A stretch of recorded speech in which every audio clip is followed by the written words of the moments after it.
So, playing the gigs. The makeup. What was it like playing that role, number one, as was based on, the earlier playing stuff? And did you look at that earlier? And what about the makeup? Was that something that you were difficult? Actually, that makeup was the easiest makeup of all the makeups I've Really? worn. Yeah, it was the quickest and the most comfortable, if you can believe it. And the wonderful thing about that experience was I got to spend time with chimpanzees, and I got to work with body movement experts to teach me how to walk like an ape and move, and I had to practice a lot with the teeth, because if you wear those fake teeth, you're like, slurring your words. So it was a lot of fun because it was very physical, but actually very comfortable compared to a lot of other characters I've played. Did you look at the earlier portrayal of, from the original Planet of the Apes films, of that kind of character type? Yeah, I Or love that movie. did you do your own take on it? I made my own, character. I had my own take on it, but I do, remember that from when I was younger. Oh, it's really good. It's great. Another question. Can you both talk about Ed Wood a little bit? About the movie, please? Yeah. About your experiences and such? Thanks. You go ahead, Martin. I had the makeup.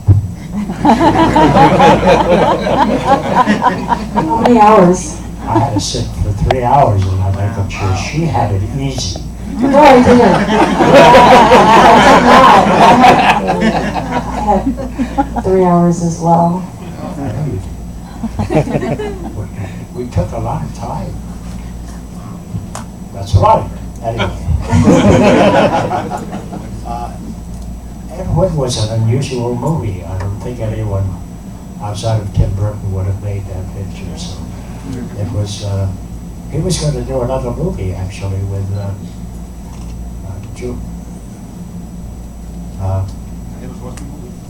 what's that? He was going to do a Mary Stuart, a picture about Frankenstein's. Mary Shelley? Right. And this script came along and he decided to do it. And I remember I got a call from Tim. I didn't even know Tim at the time. A direct call. I didn't believe it was him, actually. I remember he said, "This is Tim Burton," on the telephone. And I said, "Well, this is Thomas Jefferson."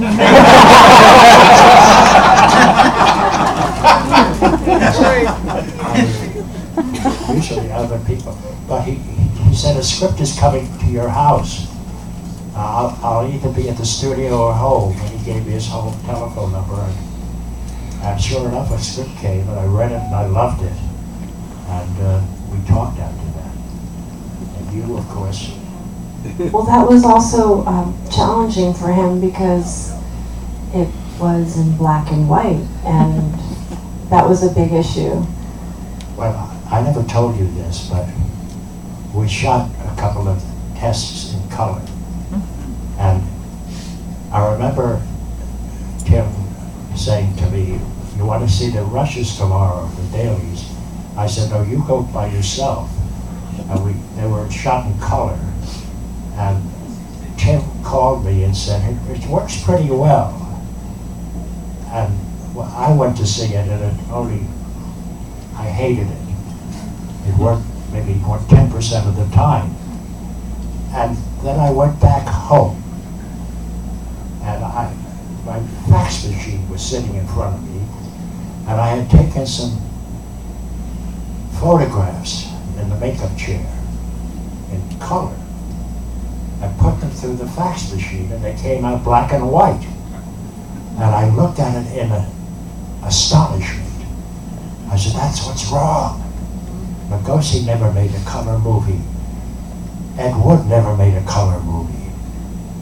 And as I'm going through this, and this is true, the phone rings. It's Tim Burton. And he says, "I've got a problem." I said, "What's the problem?" He said, "Mark Canton the head of Columbia Pictures doesn't want to do the movie in black and white. And I have to make this picture in black and white. This is brand new. Now, I just went through this in my head. He said, you have an honor about start date, but it's going to take another month to get this picture made.